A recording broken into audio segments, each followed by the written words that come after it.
ఆధునిక వ్యవసాయం రైతన్నకు లాభాలు తెచ్చినా భూమి తల్లికి మాత్రం తీరని నష్టాన్ని కలిగిస్తుంది.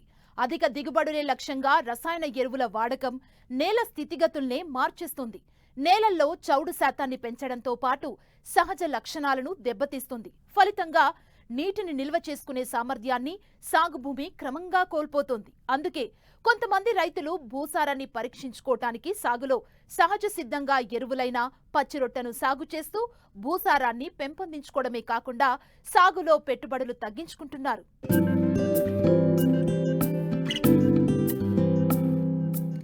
అధునాతన వ్యవసాయంలో మితిమీరి రసాయన ఎరువులు వాడటం వల్ల పసిడి పంటలు పండే భూములు సహజ శక్తిని కోల్పోతున్నాయి, సాగుకు యోగ్యం కాకుండా తయారవుతున్నాయి. ముఖ్యంగా భూమిలో స్వతహాగా లభ్యమయ్యే పోషకాల్లో అసమానతలు ఏర్పడి పంటలో సూక్ష్మ పోషకాల లోపాలు బయటపడుతున్నాయి. ఫలితంగా భారీ పెట్టుబడులు పెట్టిన రైతులు తగిన దిగుబడి లేక నష్టపోవాల్సి వస్తోంది.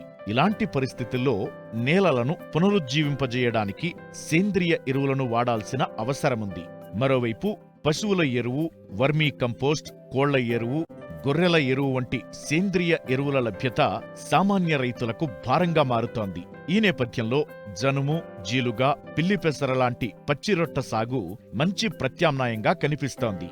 ఈ పంటలను పొలాల్లో పెంచి నేలలోనే కలియదున్నడం వల్ల భూసారం పెరుగుతుంది, అధిక దిగుబడులను, భారీ లాభాలను పొందే అవకాశముంది. అందుకోసమే ఖమ్మం జిల్లాకు చెందిన రైతు రాణా ప్రతాప్ ప్రతి 2 ఏళ్లకోసారి పచ్చిరొట్ట పైర్లను సాగు చేసి కలియదున్నుతూ రసాయన ఎరువుల ఖర్చు తగ్గించుకోవడమే కాకుండా నాణ్యమైన దిగుబడులను పొందుతున్నారు. మేము గత 15-20 సంవత్సరాల నుంచి మిర్చి పంటలు సాగు చేస్తున్నాం. మిర్చి పంటలు సాగు చేసే విధానంలో ముఖ్యంగా ఏంటంటే గతంలో సాల్దోటలు ఎదపెట్టేది దేశవాళీ రకాలు, ఇంకా అవి తీసేసి ఇప్పుడు F1 హైబ్రిడ్ రకాలు పెట్టడం మొదలుపెట్టిన తర్వాత F1 రకాలు ఖచ్చితంగా ఆగస్టు 15 నుంచి సెప్టెంబర్ 1st వీక్ లోపల నాటుకుంటాం. దీనికోసం నారు పుంజుకోవాలి.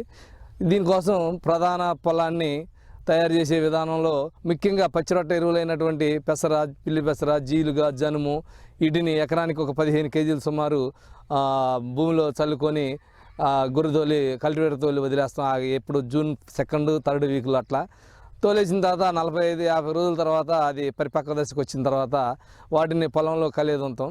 పొలంలో కలియదుంటం వల్ల ఈ పచ్చిరొట్ట ఎరువు వల్ల ఏమైందంటే మిర్చికి ముఖ్యంగా మిర్చిలో ఈ రసాయనిక ఎరువులు ఎక్కువగా వాడతాం. రసాయనిక ఎరువులు ఒక్కొక్కరు 15, 20, 30 కట్టలు వేసేవాళ్ళు కూడా ఉంటారు. ఆ పశువుల ఎరువులు ఈ పచ్చిరొట్ట ఎరువు చేయడం వల్ల ఏం జరుగుతుందంటే మాకు రసాయనిక ఎరువులు చాలా తక్కువ మోతాదులు, అంటే 60-40, అంటే ఇంతకుముందు 100% ఉన్నదాన్ని 40% రసాయనిక ఎరువులతోనే మిర్చి పండియగలుగుతున్నాం. ఇంకోటి ఏంటంటే ఈ పచ్చిరొట్ట ఎరువులు వేయడం వల్ల సేంద్రియ పదార్థాలు బాగుండటం వల్ల మిర్చిలో ముఖ్యంగా తెగుళ్ళు, మిర్చిలో అతి ముఖ్యమైనది ఏంటంటే తెగుళ్ళు, వైరస్ తెగుళ్ళు, అనేక రకాల తెగుళ్ళు వస్తాయి. ఇదే ఈ పచ్చిరొట్ట ఎరువు, ఈ సేంద్రియ ఎరువుల వల్ల ముఖ్యంగా తెగుళ్ళు తట్టుకునే శక్తి బాగా పెరుగుతుంది. దీనివల్ల ఏంటంటే కాయలో కూడా క్వాలిటీ, అంటే రసాయనిక ఎరువులు వాడిన దానికి సేంద్రియ ఎరువులు వాడిన దానికి కాయలో కూడా క్వాలిటీ తేడా వస్తుంది. కాయలో క్వాలిటీ తేడా రావడం వల్ల క్వాలిటీని బట్టి మార్కెటింగ్ ఉంటుంది, మంచి రేట్ వస్తుంది కాయకి. తెగుళ్ళు కావడం వల్ల పై మందులు తగ్గిపోయి ఇంకా లాభంగా ఉంటుంది. ఇంకా రెండోది ఏంటంటే పచ్చిరొట్ట ఎరువు వేసినప్పుడు అది పెరిగిన తర్వాత దాన్ని దున్నించుకునే దానికి మాత్రం ఖచ్చితంగా ఈ మన మామూలుగా ట్రాక్టర్ నాగలతోనైతే అంత ఫ్లెక్సిబుల్గా అయితే ఉండదు. ఈ డిస్క్ ప్లౌలు అయితే ఖచ్చితంగా ఎంత ఎత్తు జీలుగా అయినా సరే, ఎంత ఎత్తు జనమైనా సరే, ఈ డిస్క్ ప్లౌతో డిస్క్ వేసుకుంటే ఖచ్చితంగా భూమిలో పడిపోద్ది. భూమిలో పడి అది భూమిలో కలిసిపోద్ది. ఆ తర్వాత మనం రోటావేటర్ వేసుకొని సాలు తోలుకొని మిర్చి నాటుకోవచ్చు. ఈ పచ్చిరొట్ట ఎరువు జల్లిన రోజే మేము మిరపనారులు కాడ పోసుకుంటాం. ఆ మిరపనారు ఖచ్చితంగా ఈ పచ్చిరొట్ట ఎరువు 45-50 రోజుల్లో కలియదుంటాం. కలియదున్ని మళ్ళీ ఒక 10-15 రోజులు దీన్ని ఎండబెట్టి మళ్ళీ రోటావేటర్ వేసుకుని సాలు తోలుకోవడానికి మొత్తం మీద 50 రోజులు అట్ట పడుతుంది. ఈ 50 రోజుల్లో మేము జల్లిన మిరపనారు కాడ తయారవుతుంది. మా నారే మేము వేసుకుంటాం.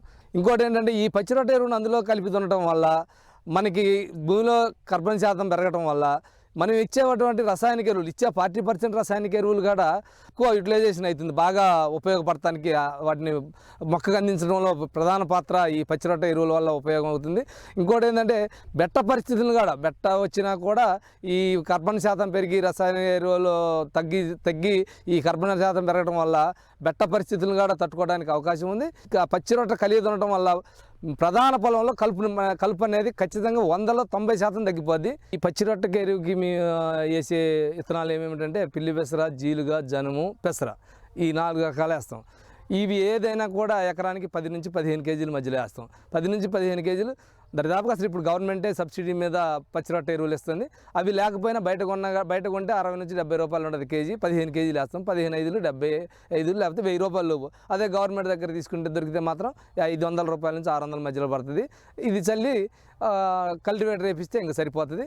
పెసర అయితే మనం ఉండే 60-65 రోజులు వెరైటీస్ వచ్చినాయి. ఈ 65-70 రోజుల వెరైటీస్కి ఖచ్చితంగా పెసలు వాతావరణం మంచిగా ఉండి పొడి వాతావరణం ఉంటే పెసలు పంటగాడు తీసుకోవడానికి అవకాశం ఉంది. పెసల పంట తీసుకుంటే ఎకరానికి 2 నుంచి 3 క్వింటాలు ఖచ్చితంగా ఇస్తుంది. ఈ పెసలకు వచ్చే డబ్బులు కూడా మన మిర్చి తోటలో పెట్టుబడికి బాగా ఉపయోగకరంగా ఉంటాయి. ఇంకోటి ఏంటంటే ఈ జీలుగులు, పిల్లి పెసలు ఇవి కూడా దున్నడం వల్ల పొలానికి కూడా బాగా లాభంగా ఉంటుంది. పచ్చిరొట్ట పెంపకంపై ఇటు ప్రభుత్వం ప్రత్యేక దృష్టి పెట్టింది. పచ్చిరొట్ట ఎరువుల వాడకాన్ని పెంచేలా వ్యవసాయ శాఖ రైతులకు అవగాహన కల్పిస్తోంది.